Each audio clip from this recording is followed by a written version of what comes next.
The board of the Kennedy Center has voted to once again add President Trump's name to the facade of the structure and also voted to shut down the center for up to 2 years for renovations. Thanks for joining us, everybody. For News 4 at 6 o'clock tonight, I'm Jim Hadley. And I'm Susan Hogan. It is the latest move at the Kennedy Center over the future of it, which has largely been in limbo since President Trump decided to revamp the board with many of his allies. Let's go now live to News 4's Mauricio Casillas, who joins us outside the Kennedy Center.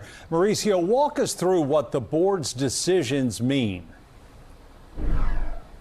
Well, Jim and Susan, I can understand if there's some viewers at home who are confused because there's been a big back and forth when it comes to the Kennedy Center. At first, the board voted to add President Trump's name to the facade. You might remember the signage that read the Donald J. Trump and the John F. Kennedy Center for the Performing Arts. Then a federal judge ruled that had to come down. That's why that tarp is still up there, because that's when crews were taking down that signage and the tarp remains there. But this is a little bit different what the board voted on today, retweaking it a certain way. So now they voted to rename it the John F. Kennedy Center for the Performing Arts, restored and renovated by President Donald J. Trump. And the board also voted to rename the physical location of the Kennedy Center Donald J. Trump Plaza.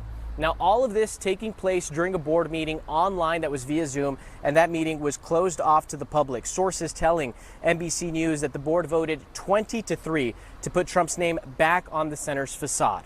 We're told the president, who named himself the chairman of the board, attended the Zoom meeting for about 5 to 10 minutes. The proposal was made by Commerce Secretary Howard Lutnick, who is a Trump-appointed member of the board.